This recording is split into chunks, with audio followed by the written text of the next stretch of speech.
Es miércoles, estamos en el Parador de Turismo Pedro de Estopiñán, 9:28 de la mañana, cuando vamos a comenzar nuestra charla. La media hora tenemos por delante con Jorge Vera, que es el director del Servicio Público de Empleo Estatal, del SEPE. Hola Jorge, buenos días. Buenos días, ¿qué tal? Muchísimas gracias por acompañarnos. Bueno, creo que es la primera vez que está con nosotros en el Parador, ¿no? Sí, esta es la primera vez, la verdad que estoy encantado. Está también mi compañera Paula del Campo, de Popular Televisión, porque esta misma tarde, sobre las 7, emitieran también esta entrevista. Hola, muy buenos días. Buenos días, Paula. Bueno, no lleva muchos meses, Jorge Vera viene de la docencia, de la educación en la Escuela de Arte Miguel Marmolejo y justo antes de empezar le estaba preguntando pues cómo había sido el cambio. Nos decía que de una forma positiva y se ha encontrado, bueno, ha llegado a una dirección territorial que claro, es muy importante porque el tener o no tener trabajo para, bueno, yo supongo que para todas las personas es que es fundamental. Sin trabajo pues se atraviesan situaciones muy difíciles. Y claro, supongo que su objetivo máximo es reducir las cifras del paro. En los últimos meses se está consiguiendo. Aún así, si comparamos con el paro con respecto al año anterior, la cosa no va tan bien. Pero, ¿qué se está haciendo y cómo repercuten las decisiones que se toman a nivel estatal? ¿Cómo se están traduciendo aquí en la ciudad, Jorge, con el fin de bajar el desempleo? Bueno, buenos días. La verdad es que está mejorando considerablemente, diría yo. Porque si quitamos los valores que aportarían ahora mismo los datos de planes de empleo en ejecución, estarían por debajo del año anterior y no por encima. Es decir, que realmente ha bajado el paro. Pasa que, como no se ha podido ejecutar de momento este plan de empleo, los números están por encima, pero estarían por debajo, ya lo digo. De manera genérica, estamos en un entorno disruptivo en el mercado de trabajo. Y se están pues, ejecutando políticas activas de empleo para atacar directamente esos problemas, esas necesidades estructurales de paro que existen desde varios ámbitos. Por un lado, fomentar esas políticas activas que tengan un impacto sobre la sociedad española y merecíanse por tanto, y por otro lado pues la mejora del nivel asistencial, que es la protección por desempleo, que permite además la reincorporación y la búsqueda, digamos, rápida dentro del mercado de trabajo.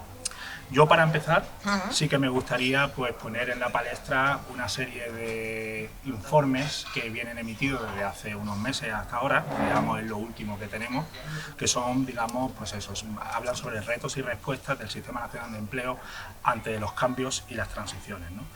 Y muy interesante, por ejemplo, uno de estos ponentes que hace un par de meses tuvimos la oportunidad, los directores territoriales, de estar en Santander, en Cantabria, para hablar sobre esto en concreto, a Raymond Torres, que es el director de Coyuntura Económica de FUNCA, consejero de la Comisión Europea para temas de mercado de trabajo, habla de eso, de un entorno disruptivo, que el contexto laboral que tenemos nosotros del año 70 hasta 2015 aproximadamente, pasamos de una gran abundancia de mano de obra con un nivel de paro importante a todo lo contrario, a una situación actual de bajo paro y de escasez de mano de obra, ¿no?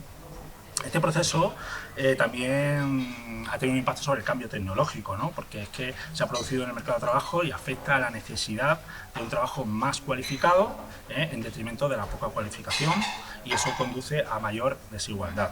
Esto ha incidido en el diseño de esas políticas activas de empleo que digo durante decenios, pero que actualmente, pues, claro, se centraban en la reducción de paro y por otro lado pues también una formación inicial permanente que dirigida a grandes masas, y se ve por ejemplo un déficit en esa formación inicial, que se alargue más, que se forme a cualificaciones consideradas pues, de bajo nivel, porque vamos a tener y tenemos ya un problema de mano de obra importante.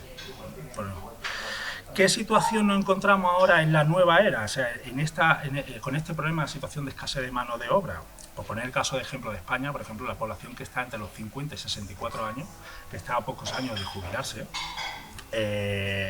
Y por otro lado, si medimos también la cohorte más joven, de los 18, 19 años o 15 años y los 49, vemos que la población más mayor ha aumentado.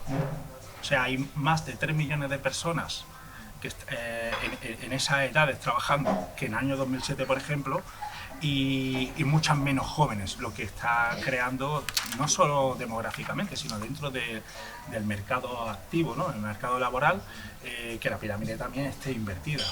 esa falta de juventud tiene un impacto sobre la falta de mano de obra y eso supone pues un problema importante que tenemos que atacar, ¿no? En Europa, por ejemplo, más de 10 países están por debajo del 5% de la tasa de paro y solo 2 países están por encima del 9%. Está Grecia y también está España. Aunque hay que decir que hay muchísimas comunidades autónomas ya que están por debajo del 10%, incluso algunas por debajo del 7%, que eso era impensable hace muy poco tiempo. En cuanto al pronóstico sobre la reducción del paro, España pues, se supone que pasará por debajo del doble dígito porcentual entre 2026 y 2027 si se siguen llevando a cabo estas políticas activas de empleo y este nivel asistencial de protección por desempleo que se ve que está dando resultados. O sea, se está mejorando a nivel nacional. Lo vemos cada vez que doy pues, los datos del paro en cada mes y empiezo hablando de la situación en el ámbito nacional, está ocurriendo. Y lo verdaderamente también disruptivo es el cambio demográfico. Esto es muy importante y las empresas están empezando a gestionarse de una manera diferente. Hay una política de retención de mano de obra y cuidado con esto, ¿por qué? Porque hay una política de retención de mano de obra, porque como hay escasez de mano de obra, las empresas cuando no tienen tanto volumen de trabajo ya no despiden. ¿Por qué no despiden? Porque saben que si despiden lo pierden y igual ya encuentran ese perfil porque no hay. Entonces, claro, si antes de la pandemia, cuando en grandes momentos de crisis había un despidos masivos, eso ha dejado de ocurrir desde la pandemia. Y con el problema de la mano de obra, pues más acuciante, ¿no? Existen también políticas de atracción del talento y de integración de la inmigración. Uno de los grandes aciertos internacionales dicho por el Fondo Monetario Internacional. Integración de la inmigración. ¿Eso qué significa? Hombre, que a mí me parece de verdad que sobre la modificación de la ley de extranjería el Partido Popular haya votado en contra, me parece un auténtico disparate, porque lo único que demuestra es que no son conscientes de la realidad que existe ahora mismo en el mercado de trabajo, tanto a nivel europeo como español. Y eso es grave, porque ya no es solo por solidaridad, es porque hay una necesidad de cubrir esa escasez de mano de obra.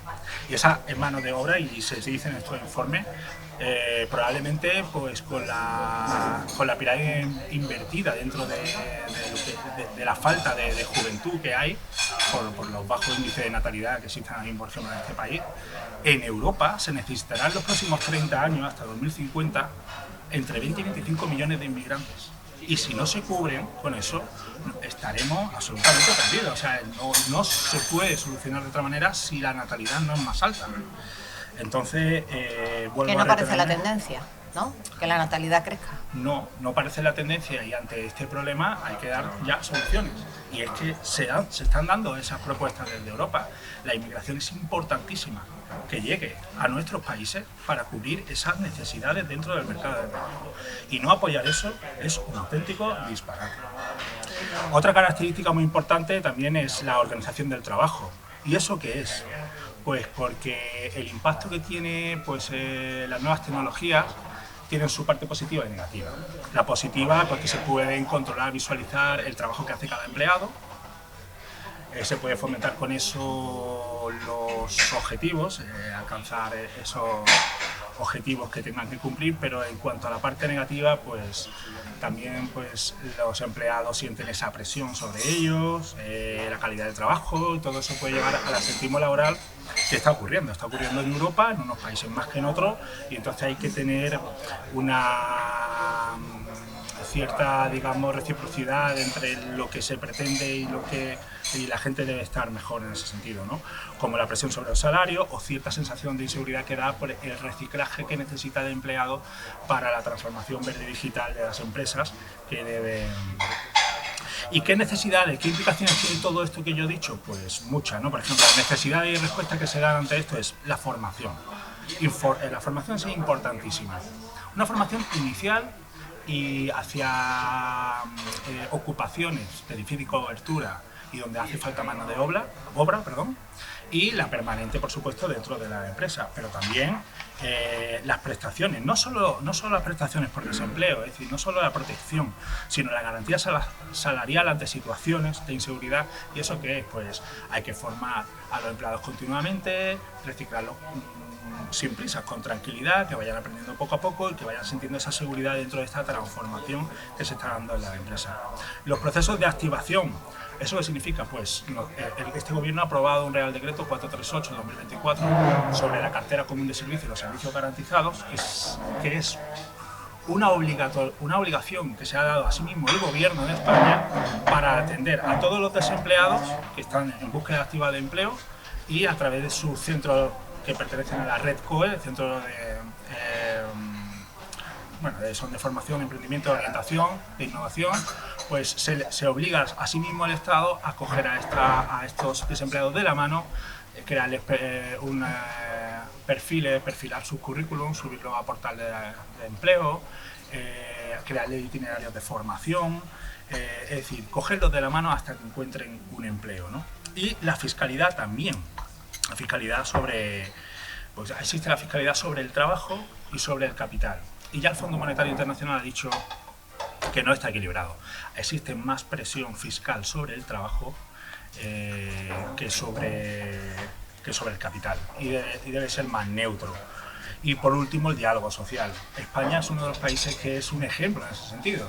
El diálogo social se constituye como un músculo imprescindible para llegar a consensos y la aceptación por todas las partes, tanto dentro del ámbito político como del ámbito de la ciudadanía, que estas políticas de activas de empleo y estos proyectos estén consensuados y sean, pues, para que podamos, entre todas las comunidades autónomas y el resto de ciudades autónomas, pues seguir y cumpliendo lo que nosotros mismos nos proponemos, ¿no? También España tiene elementos interesantes y positivos, ¿no? Hay sectores que se benefician mucho de estos cambios tecnológicos, sobre todo en el turismo. Estos cambios tecnológicos se benefician en el turismo, pero también en el sector servicios no turísticos. Se está viendo pues, cómo mejora, por ejemplo, a ciertos trabajos relacionados con la construcción, con los enclaves tecnológicos, que están siendo estos sectores no turísticos ya el 2,5% del PIB del país. El segundo elemento positivo es la capacidad de integración de inmigrantes, que vuelvo otra vez a ser reiterativo en este tema. Y como tercer elemento, ya he dicho, el diálogo social. ¿Qué nos faltaría? Pues mejorar la articulación de las políticas activas, laborales y de tejido empresarial, mejorar y equilibrar la fiscalidad, la accesibilidad a la vivienda, que es clave, la accesibilidad a la vivienda. Ya dijo mi compañero Rafa Robles el otro día, pues que SEPES, ¿no? Ha conseguido comprar por algo más de 10 millones de euros unos terrenos del cuartel de Gabriel de Moraes para crear vivienda, un parque de vivienda de más de 220 viviendas, que sea una vivienda para alquiler, pero que esté en el ámbito de lo público, que no se pueda vender, que se haga política para ayudar a esta juventud a poder cumplir con ese quinto pilar del estado de bienestar, que debe ser pues, poder hacer una vivienda para los salarios, para que con los salarios que puedan tener y a los que puedan acceder le permita la emancipación, ¿no? Emanciparse y creo que eso es importante e interesante. En Melilla tenemos algo más de 8.000 desempleados, según los últimos datos, los conocíamos a primeros de mes. ¿Qué se está haciendo en el Servicio Público de Empleo Estatal con el fin de rebajar esas cifras? ¿Y cuál es el perfil del desempleado de la ciudad? Porque lo que se ha venido diciendo tradicionalmente es que hay una baja cualificación entre los demandantes de empleo en Melilla, de ahí ese éxito que tienen los planes de empleo, que hay muchas personas que pues, prácticamente no tienen otra opción de trabajar más que los planes de empleo. ¿Qué nos puede comentar al respecto? Bueno, por un lado, la situación de Melilla, los más de 8.000 parados que existen, en su gran mayoría son de baja cualificación. Cuando decimos eso, ¿qué estamos diciendo? Pues gente que a lo mejor no tiene ni siquiera el certificado de escolaridad. Y sobre todo los datos que reflejan SEPE, muchos de ellos sí tienen estudios muy bajos de nivel y se conglomera todo la primaria y secundaria. Es que entre la primaria y secundaria estamos hablando de entre uno y otro pues, algo más de 6.000 desempleados. Es decir, que tienen esas titulaciones, pero que son titulaciones insuficientes que no les permite acceder al mercado de trabajo en Melilla, pues también por el tejido industrial que tiene, porque es un tejido industrial limitado.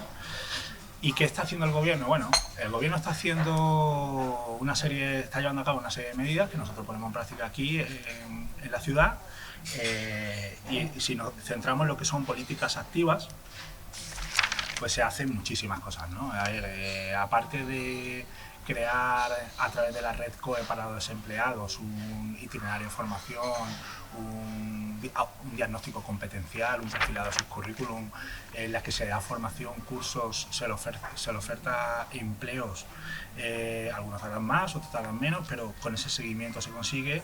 En las políticas activas de empleo se están haciendo muchísimos programas, por ejemplo, las escuelas de taller o talleres de empleo, que normalmente son programas que acceden, concurren a ellas pues, administraciones públicas, ¿no? En este caso es muy normal, hemos visto que siempre es la CAM, la Ciudad Autónoma de Melilla, quien lleva estos programas, que son bastante exitosos. Hace poco terminó uno y se podrán, en el ámbito de, bueno, dentro del ejercicio 2024, se volverán a sacar con un nuevo nombre, se van a llamar programas experienciales, pero que lo que permite es eso, es que se pueda certificar, emitir certificado de profesionalidad de ocupaciones de difícil cobertura o que sean interesantes o que tengan un valor importante dentro ahora mismo del mercado de trabajo.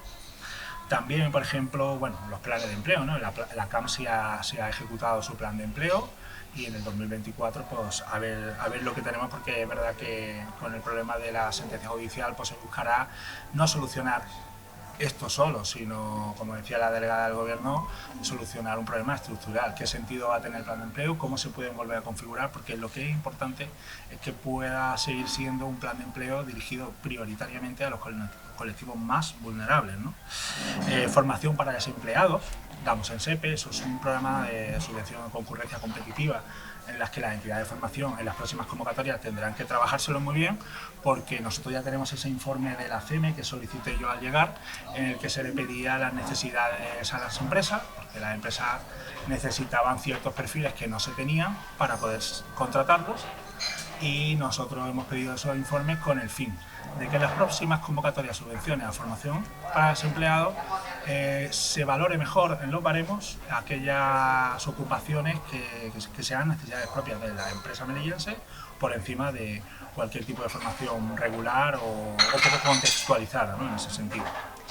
Yo quería hilar un poco también la pregunta de la compañera Begoña sobre las políticas, ¿no?, de empleo que se están realizando. Ha preguntado por ese perfil también del desempleado en la ciudad, y quería preguntar también cómo se trabaja, ¿no?, para paliar esa brecha de género también en el desempleo de la ciudad, porque vemos que más de un 60% de ese desempleo corresponde a las mujeres. ¿Cómo se trabaja desde el SEPE aquí en Melilla? Pues mira, nosotros aplicamos esas políticas activas de empleo y le damos especial énfasis a eso que viene determinado ya por el Gobierno de España. De hecho, el paro femenino, el paro de la mujer a nivel estatal ha bajado muchísimo. Aquí siguen números más altos que en el paro de los hombres masculinos, pero sigue bajando. Es decir, nosotros, por ejemplo, cuando empezamos el plan de empleo de delegación del Gobierno, que sí que se inició, uno de los criterios de selección era que la mitad de las personas contratadas fueran mujer y la otra mitad sin distinción de género. Además de tener en cuenta la discapacidad sin distinción de género de la mujer, o incluso un cupo para mujeres víctimas de violencia de género. En ese sentido hay una conciencia clara del Gobierno en poner en marcha todo esto, en práctica todo esto, y luego también hay otros programas, ¿no? Está el programa de mujeres en el ámbito rural y urbano, que se creó solamente para las mujeres y se ha dado cobertura de formación, por ejemplo, a muchísimas de ellas, bueno, todas mujeres, ya digo, que también ha llevado a cabo la CAM, que es una subvención que reciben ellos y lo llevan a trámite, ¿no? y lo terminan. Es decir, que de los 6, 7 programas, 8 programas que hay dedicados, 2 solamente están pensados prácticamente, uno exclusivamente a la mujer y otra en más de la mitad de aquellos beneficiados, ¿no? También tenemos OPEA, este año a ver si sacamos una OPEA, pues que nosotros, la red COE, o sea, nuestra oficina COE tiene pues 8 orientadores, pero con la cartera común de servicio garantizado, como nos vamos a obligar, digamos, a llevarlo a todo de la mano, a todo desempleado, pues los expedientes se van a multiplicar.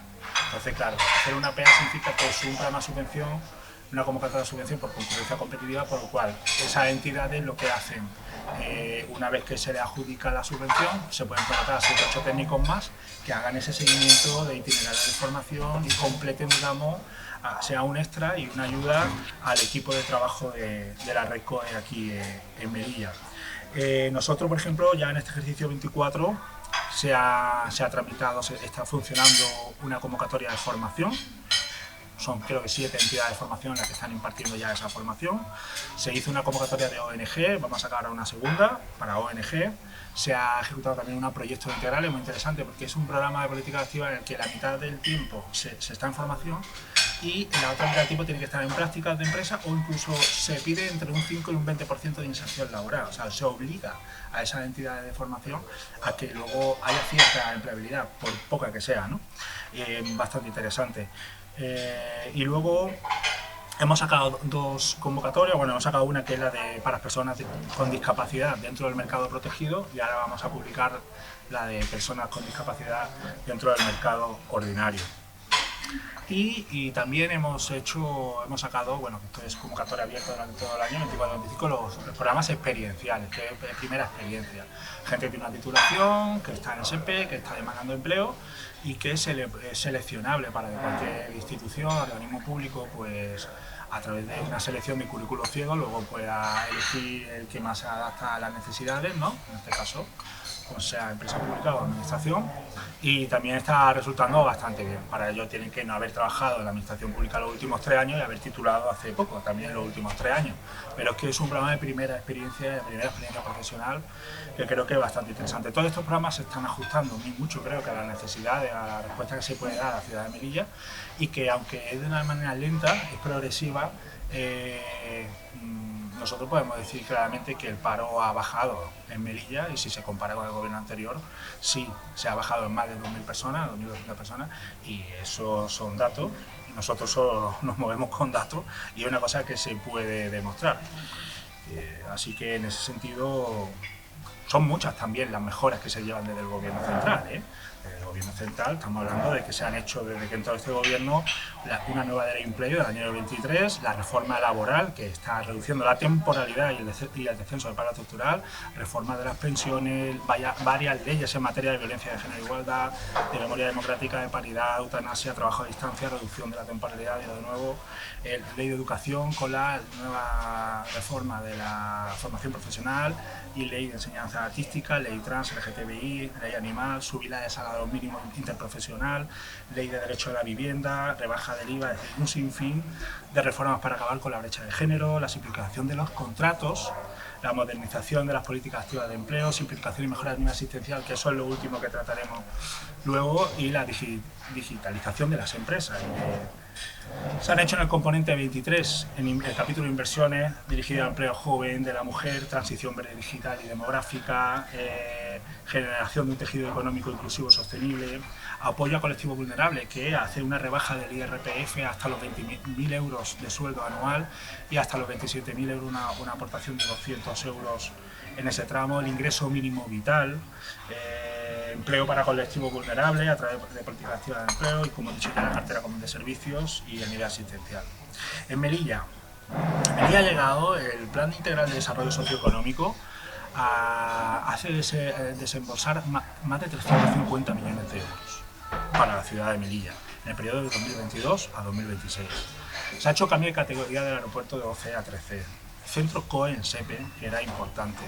Se han creado un colegio en Carne de León, el Instituto Virgen de la Victoria, conservatorio, escuela de idiomas, hospital universitario, frontera inteligente y la compra a defensa de SEPE para más de 220 viviendas de Melilla. En Melilla estas políticas están teniendo un impacto enorme y no me cabe la menor duda de que las políticas provenientes de la Administración General del Estado y del Gobierno de España están siendo mucho más determinantes y más interesantes que las propias de la política del gobierno local. Es decir, el impacto que tiene la política del gobierno de España en Melilla son desproporcionadamente más tangibles. ha habido un aumento de los salarios, mejora de las pensiones, de los transportes, en fin, esto es lo que tenemos. Y ya, por ejemplo, pues de cara a que el desempleado, en caso de que esté desempleado, pues tenga que sobrevivir, pues se hizo hace poco el Real Decreto 438, que lo que hacía era pues mejorar y simplificar el nivel asistencial de protección por desempleo. Y entonces esa simplificación es buena porque se habían generado nuevos subsidios, habiendo otros existentes, y llegaron a convivir como diferentes subsidios de diferentes épocas y que se había quedado algo anacrónico el nivel asistencial, y esta nueva reforma moderniza y actualiza los subsidios con todo el sentido común para dar respuesta y de una manera coherente con los principios de políticas activas. Vamos a tener dos principales subsidios después de la prestación contributiva, en ese sentido. Me gustaría que habláramos de los planes de empleo.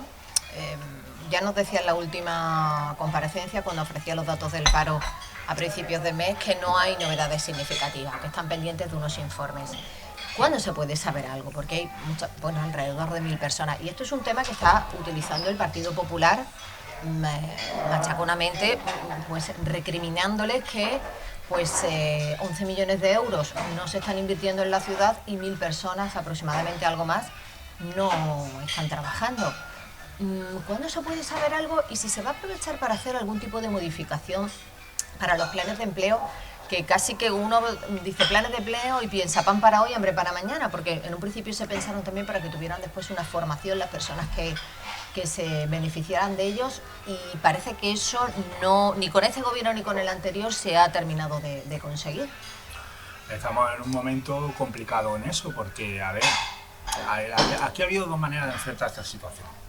Cuando hay una sentencia judicial, pues hay dos caminos. Una sentencia que dice que había que pagarles más a estas personas, ¿no? Sí, sí. Bueno, había que pagarles más a estas personas, que se estaban ofertando ocupaciones que ya tenían un acceso, que no podía haber una doble administración, ¿no? Si hablamos, por ejemplo, de maestros, de tal, es decir, que no podían hacer un trabajo estructural dentro de esos centros, es decir, que había muchas cosas. La sentencia no es principalmente la diferencia salarial que debería cumplir los grupos de cotización. Pero la sentencia es clara, es determinante, y además nosotros tenemos conocimiento ya que desde abril de este año hay una sentencia del Tribunal Supremo sobre los planes de empleo de Ceuta por los mismos motivos, es decir, que eso crea jurisprudencia, y sería poco honesto y sería, me parece, muy presuntuoso y muy pretencioso recurrir esto, ¿no? Recurrirlo. Creo que la delegación de gobierno ha hecho lo correcto, acata y esta nueva orden, como le digan cómo debe seguir continuando. Es decir, la delegación del gobierno, ya lo he dicho 1000 veces, no ha dejado de trabajar en esto. Y es una preocupación enorme, porque como no sé por qué se puede decir, ¿no?, lo que se está diciendo sobre eso, que interés se pone todo el que sea, pero hay que ser, hombre, yo creo que hay que tener el respeto a las instituciones públicas, a las administraciones públicas también. Tú decides recurrirlo, seguir adelante sabiendo que lo vas a perder, a mí me parece una imprudencia, ¿no? A mí me parece una imprudencia. Obviamente la gente necesita un trabajo, pero es como tú has dicho antes, el plan de empleo quizá era el momento de parar y de reflexionar qué debe ser un plan de empleo. Porque los planes de empleo, cuando empezaron, daban respuesta a esos colectivos especialmente vulnerables, y qué es lo que se está tratando de hacer, sobre todo los planes de delegación del gobierno. Pero es posible, pues, que haya que darle una vuelta, ¿no? Porque si se acata esa sentencia judicial, habrá que transformar, y todas las propuestas que se hagan, ya no solo para que puedan salir estos planes, sino que de cara al futuro estos planes vayan actualizados a esa sentencia y se pueda hacer un plan dirigido con prioridad a estos colectivos, y si no sería un plan de empleo como se entiende. A partir de ahí, nosotros, la delegación del gobierno está esperando información y ya más no puede hacer. O sea, cuando llegue esa información se comunicará qué se va a hacer, pero ahora estamos en ese punto.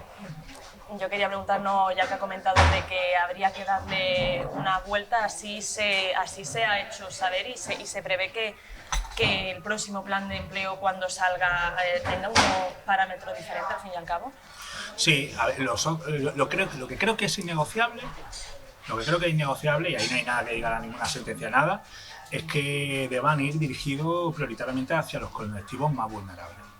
Porque si bien dice nuestra compañera Begoña, Cero, que mucha gente dice, oye, que los planes de empleo son pan para hoy, hambre para mañana, en cierta medida puede ser que sea así, pero es verdad que da un alivio importante. Yo siempre soy muy optimista y me gusta ver el lado positivo de las cosas.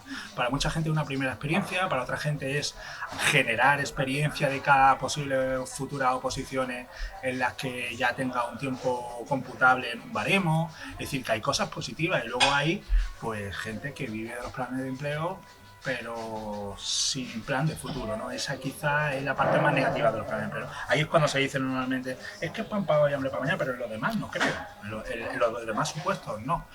Eso yo creo que es innegociable, los colectivos más vulnerables. Ahora, reorganizar la estructura de qué tipo de ocupaciones son las que se deben proponer de cara al mercado laboral de Melilla, yo creo que ahí es donde hay que darle una vuelta.